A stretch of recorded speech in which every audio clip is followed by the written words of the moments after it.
Amen. Well, you guys can take a seat. Good morning. I'm excited for the block party. If you're brand new here and you didn't know that we have food trucks and inflatables, you picked a good day to come to church. We got a big party afterwards. Everyone's welcome to hang out and have fun with us. I'm fired up for that, but I'm even more fired up for this series. We're kicking off a brand new series of messages at Revision this morning called Happily Even After, which is good stuff because all of us know that happily ever after is a myth. We know it because of our own life experiences, and we know it because every time Disney wants to make 20 million extra bucks, they release a sequel.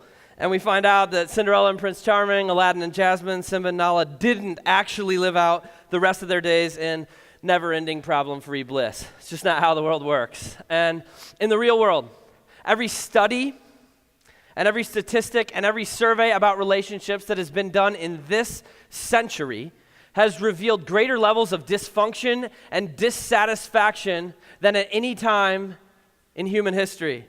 And so is there a way, like in our day and age, to live happily even after?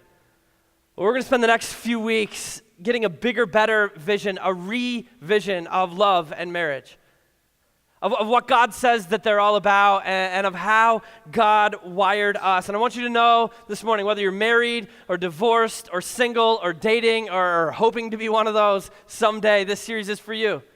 This series is for you because all of us know relationships can be a struggle. And so what we're going to do is give real life answers to real life problems in real life relationships right where you're at. And I think step one is just to admit that there's a lot of hurt and a lot of pain when it comes to relationships, when it comes to dating and marriage, and a lot of us have felt the sting of it. Like either in our parents' relationships or in our own. We've tried to get close to somebody and had it go poorly. We've been vulnerable. We've opened it up and gotten rejected, and it's awful. And it's awful because, unfortunately for most of us, we don't have the ability to monetize our heartbreak like Adele and Taylor Swift. It's a real bummer. It works for them, but we resonate with the words that they sing. And I can tell you this, like after a number of years in ministry, after counseling, after sitting with people and hearing their stories, nobody cries like a heartbroken person. There just isn't a cry like that. Even at funerals, it's different. Like the gut level sob of somebody who sees what still could be that is just gone is different than anything else in the world. There's real pain and real hurt in relationships.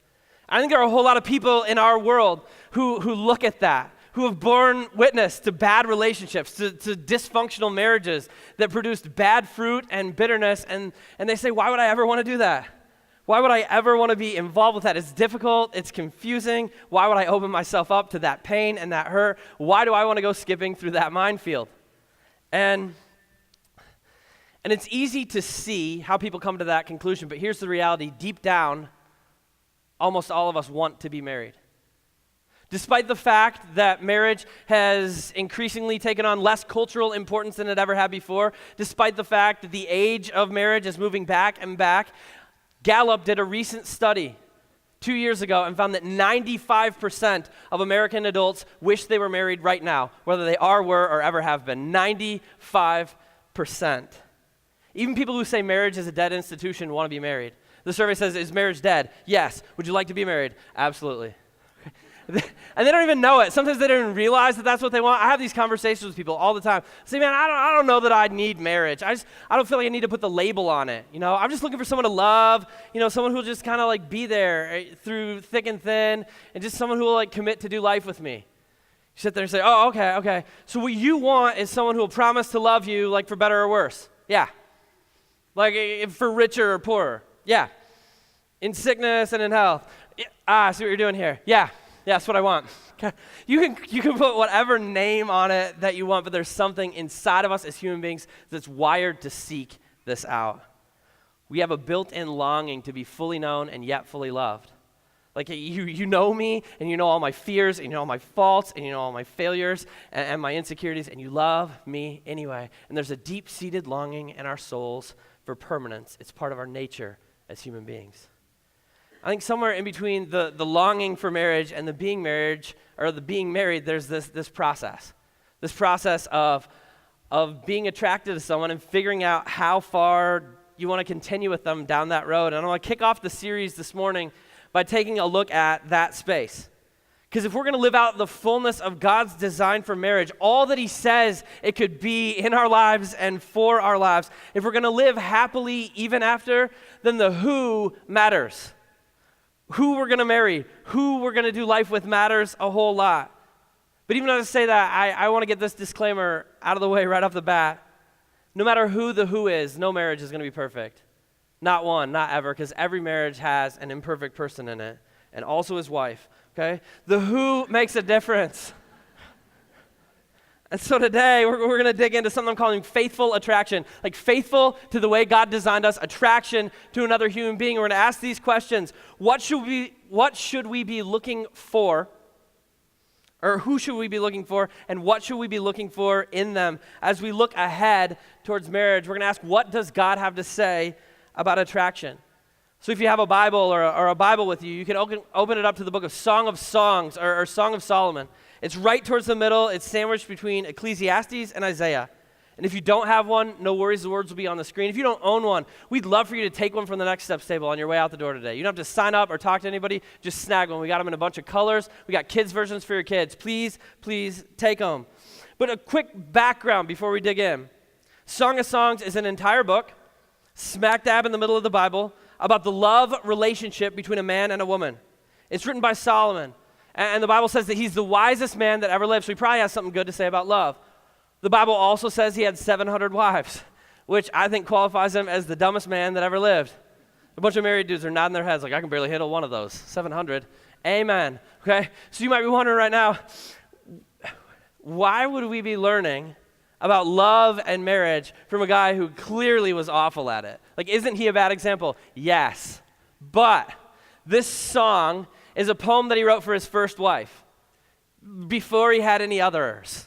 Before his heart turned from God, he started chasing the world and got fed up with his meaningless life and wrote Ecclesiastes. So this is a poem that he wrote about his first love and his first wife. And it contains dialogue from him and her, and it's incredible, and it's erotic love poetry. It's pretty graphic, and there's some really descriptive scenes.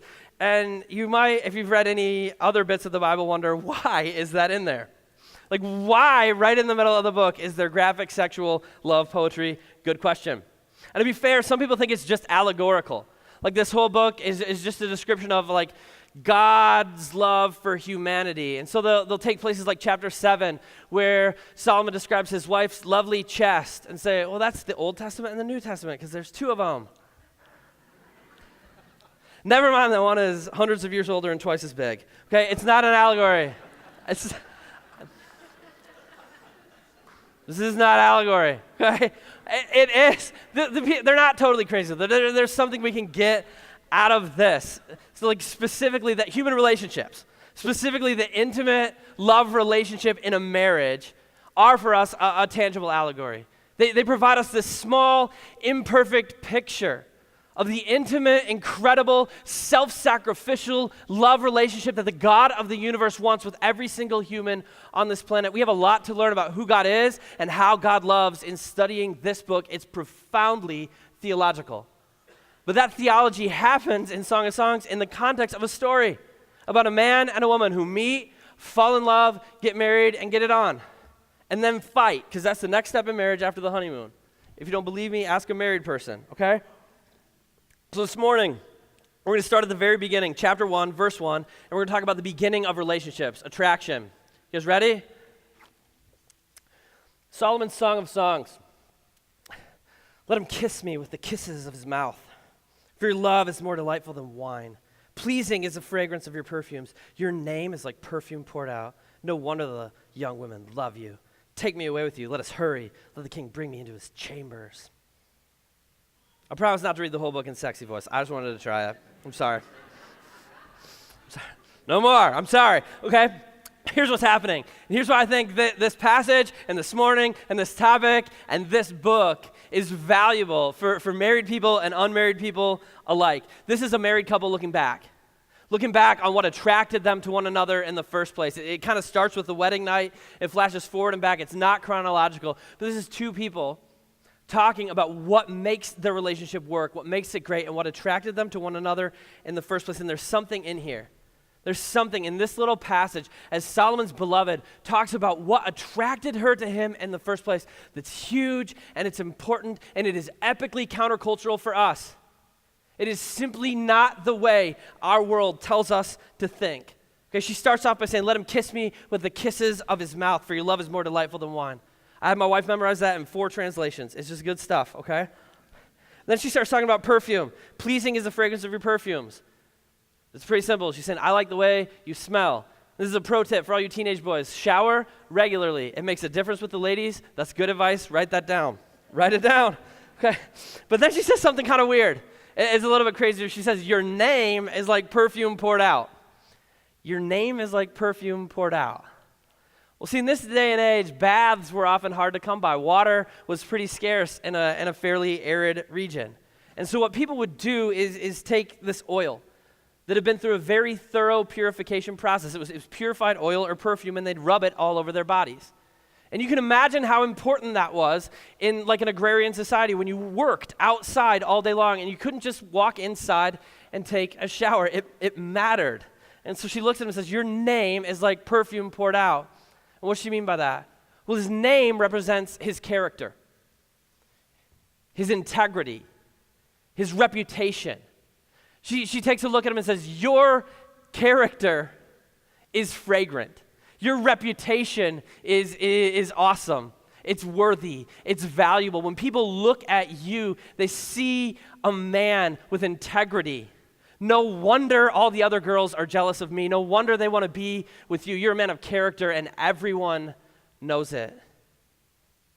I want to lean heavy on this right now. Right at the beginning of this series, right at the beginning of this book. Because when we talk about faithful attraction, like both how we can be looking for the right person and how we can be the right person. Like how you can be the person that the person you're looking for is looking for. When we talk about attraction, there's a massive mistake we make in our culture, and we do it all the time. We get caught up focusing on characteristics instead of character. And this is the big idea from Song of Songs 1:3. Character matters more than characteristics. This is so huge. I want us all to read it together. You guys ready? Let's go. Character matters more than characteristics. Let me explain. When we think about attraction, right, and when we get asked about it, like, what do you want? Who are you looking for? What do you want in someone to date? We start listing off a number of qualities or features that we kind of want. Like, well, I want him to be tall, but not too tall. He's just got to be taller than me. And then I want to be rich. He doesn't have to be super rich. He just has to buy me the stuff that I want. I want to be funny. Oh, I want someone who can make me laugh, but not too funny because I need to have serious conversations with people, you know?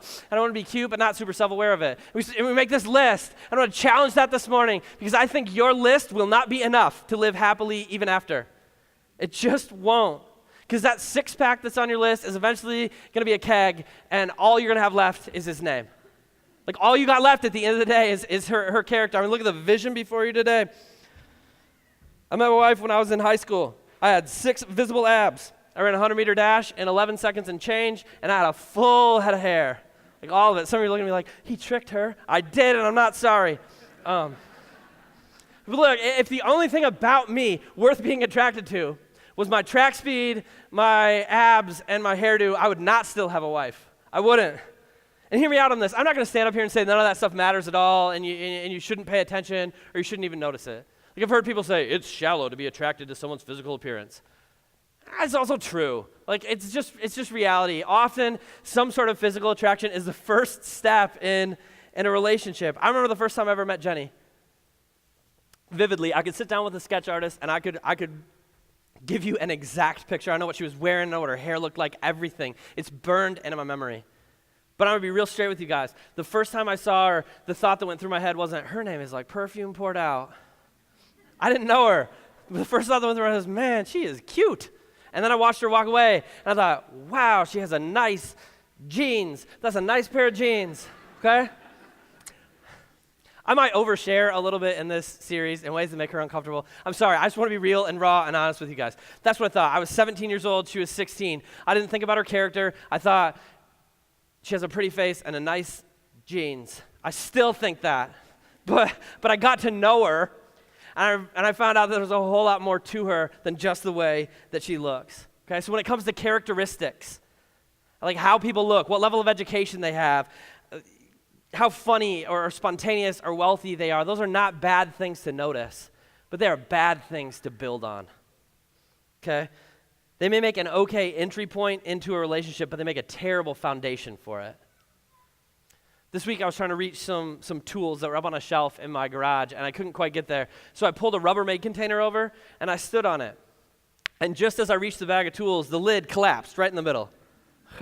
And I ended up standing inside a Rubbermaid full of rollerblades and baseball gloves and soccer balls and me. Here's my question. Is that a defective container?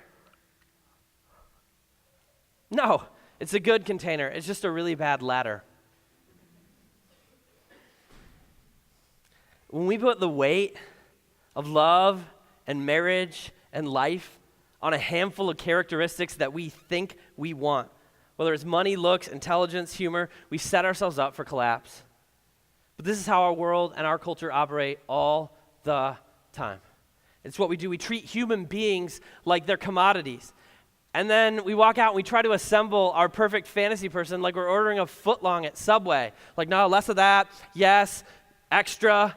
You know, and the problem is, at the end of the day, all we get out of that is disillusionment and disappointment. Because we are more than just a collection of features. We're human beings.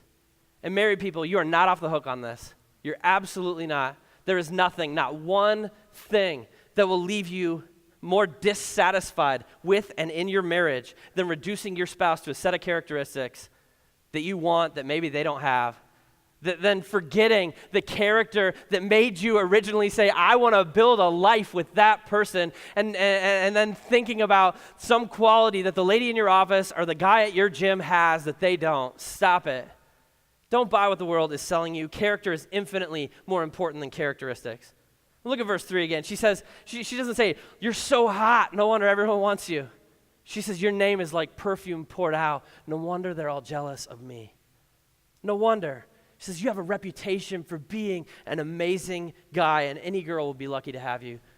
You're worth having, and I'm glad that you're mine. And so if I can beg all of you who aren't married to do one thing, when it comes to your dating relationships or your future relationships that you might have, it's this. Find someone with deep character, someone who's chasing after God with all their heart. Find someone with honor and integrity. Find someone who lives selflessly. Find someone who lives with passion and passion for Jesus. That's worth waiting for. It's worth looking for. It's worth chasing after. And married people, don't forget that that's why you built a life with this person in the first place. Don't get caught up looking at the characteristics they might not have. And remember the character that made you say, I want to do life with them. And back to unmarried people, don't settle. Please don't. Please, please, please do not settle. Don't do it. Don't date someone just because you want to feel loved. Don't date someone just because there's some sort of societal pressure to be married or be dating somebody. And don't ever excuse somebody's poor character or bad behavior by saying, well, he's so pretty. He can change. I can change him. So if there's a guy that treats you like dirt, but he's gorgeous, the only difference in 10 years is that he won't be gorgeous anymore. This is Val Kilmer. This is Val Kilmer. Case closed. Case closed. Okay, so how do you do it? How can we find people of character? How can we determine whether somebody is worth being attracted to, worth chasing after, worth getting in a marriage with, and building a future on? Well, I don't have an exhaustive list, but I got 3 tips for you this morning, like 3 simple metrics, 3 simple questions that you can ask yourself to figure out whether somebody's name is perfume poured out. First one, watch how they treat people.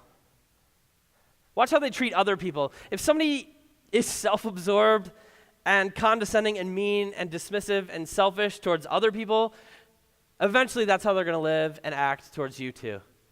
They just are. But if you find somebody who treats others with love and respect, and especially if you find a guy or a girl who goes out of their way to be kind and to see the people in the margins who most other people don't see, that's character. And think about it for a second. It's so easy for us to get caught up in this list of stuff the world says we should want, these shallow characteristics like clothes and money and stuff and looks. But think about how gross it is when you see some hot-looking, well-dressed guy or girl treat someone else like garbage. And think about how cool it is when you see somebody that serves and that sacrifices. We live in a consumer society. It's so hard for us not to be individualistic and selfish and live with a consumer mindset. But listen, happily ever after requires people who understand that a healthy relationship is about being a contributor, not a consumer. It's about what you have to give to someone else's life, not what you have to get from it. Watch how someone treats others, and you'll get a picture of whether they are a consumer of or contributor to the people whose lives they crash into every single day. And number 2, look at their friends. Looking at someone's friends will not always pinpoint character exactly, but it will get you in the ballpark, okay? Who is she or he hanging out with? What are they like? What's their reputation? What is the name of the group of people they're hanging out with? Like attracts like, and people end up behaving like their closest friends. That's how it works. And number 3, talk to them about faith. Honestly, if you find someone and you're not comfortable talking to them about what you believe, about faith, it's so not worth your time. It just isn't. If you're a nervous follower of Jesus around that person, if you're timid about your faith, timid to live out your convictions around that person, then that person is probably missing the one thing that makes happily even after work. They're missing the secret sauce, and the secret sauce is a passion for Jesus. If they don't have it, or you're not comfortable expressing yours around them, just bail. Bail. Relationships will either push you towards Jesus or pull you away from him, and the best ones involve two people who are pushing each other toward Jesus. So how do you find character? There's a whole lot of ways. But really simply, watch how they treat people, look at their friends, and talk with them about your faith. It's simple, it's easy, it's hugely important. Like if you make character and reputation and integrity the centerpiece of attraction, the thing that you are most looking for, when you're looking for another human being, you're going to save yourself a lot of time and a lot of pain and a lot of heartbreak. And it doesn't mean you're going to marry the first guy or girl you date, but if you're looking for the right thing, that's the thing you're going to find. It may take longer than you want, but it's worth waiting for. If you look for the right thing, that's the thing you're going to find. Look for a person of character and a person of Christ. And remember, too, if that's what you're going to find, that's who you have to be. That's who you have to be.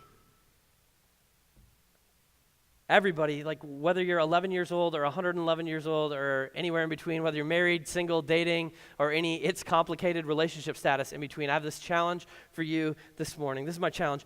Be that person. Be that person. Even if you haven't been in the past, even if your name and your reputation aren't so stellar, even if your name isn't perfume poured out, you made some mistakes in the past, be that person. Be the person that the person you're looking for is looking for. And if you look in the mirror and you don't think you fit the bill, if you say, man, this is who I'm looking for, but I don't quite live up to that, then become the person that the person you're looking for is looking for. And married people, be the spouse that your spouse is longing for. If you want to live happily even after, then you got to do the hard work of growing your character. And if you don't develop your character, and if you keep buying in to everything the world says and chasing after the characteristics that the world says you really want and you really need and focusing on that, that's going to be a struggle. Relationships are always difficult, and they always will be, every single one of them. They take work always, every time, always. But something really cool can happen when they're built on a foundation of godly character, and I think it's something worth chasing. I just want to close this morning by taking a few minutes to paint a picture for you of what a relationship that's built on that kind of character and that kind of reputation and that kind of integrity can look like. Because I know that this world is not going to paint that picture for you. This world is never going to cast that vision. It's going to keep on telling you why you should be dissatisfied in your relationship, why you should be dissatisfied in your marriage, why you should keep looking for all these extraneous, shallow things and not worry about character. But God paints this really cool picture of what grows, of what we can build in a relationship when we look for the right people. We look for the kind of people you can build a foundation on. I want to give you a snapshot. We're going to dig in a lot deeper over the next few weeks, but this is a snapshot of what you can build on character. Check out what happens in Song of Songs 1. After she says his name is like perfume poured out, in verse 5 she says, "Dark am I, yet lovely. Daughters of Jerusalem, dark like the tents of Kedar, like the tent curtains of Solomon." And back then the tent curtains were dark so they'd absorb heat and you could stay warm in the night. They were very, very dark. Okay, she says, "Don't stare at me because I'm dark, because I'm darkened by the sun. My mother's sons were angry with me and made me take care of the vineyards. My own vineyard I had to neglect. What she's doing right here is revealing her deepest insecurity. Okay, back in this day and age, wealthy women and high society women, they stayed inside all day to protect their skin. And it kept them as light as possible. And a few thousand years later, thankfully, we've evolved beyond that primitive culture, and now we spend good money to murder our skin. You want the skin cancer package at age 40 or 50? Ooh, 40, okay? Thank goodness we've moved beyond that. But Solomon's beloved, she was poor, so she had to work outside, and she was really self-conscious about the color of her skin. It was the thing that kept her from feeling beautiful. She was beautiful, yet insecure. I wonder how many people in this room fit that description. And the thing about insecurity is, it can wreck our relationships. It crushes us, and it ruins relationships. But in this relationship, she reveals it. She just comes to him and says, hey, this is why I don't feel beautiful. This is my deepest insecurity. You know why she does that? Because trust is built on character. Trust is built on character. That's why she can open up. When integrity and commitment and honor and self-sacrifice are the foundation of a relationship, you can share your fears and your faults and your failings and your insecurities and your deepest worries without worrying that you're going to be left or abandoned there by somebody who didn't really care and wasn't really committed. You can open up without fear of rejection. That's what she does because that's the kind of relationship she has. Doesn't that sound like the kind we all want? One with trust and security that we're going to be loved even though we're imperfect. It's what happens when you build it on character. And then she says this in verse 7, tell me, you whom I love, where you graze your flock and where you rest your sheep at midday. Why should I be like a veiled woman beside the flocks of your friends? What's she talking about? Well, in this era, women would sometimes try and find a husband or try and make some money by hanging out beside the men in the fields, by hanging out beside the shepherds and offering themselves to the shepherds. They would throw themselves at the men to try and get one, to try and feel love, to try and earn love. And she says, listen, that is not me. I'm not that kind of a person. She looks at her beloved and says, if we want something better than what everyone else has, we have to do something better than what everyone else is doing. It's the only way. She says, I'm not going to do that. She takes a look at Solomon and she meatloafs him. I would do anything for love, but I won't do that. Or that, or that. You want to live happily ever after, meatloaf your relationship. Make the list. I'm not going to do that. I'm not going to do that. I'm not going to do that. I will not compromise what God says is best for me. I don't have to. I want to be respected. You guys, respect is built on character. Respect is built on character. Because of his character, she knows that he's not going to bail, he's not going to reject her, and he's not going to leave. When she tells him, no, you cannot have my body until you commit to my heart. Until you marry me, until you covenant with me and me alone. You can't have it. I'm not going to do that. That's not what God says is the best plan for my life or for yours.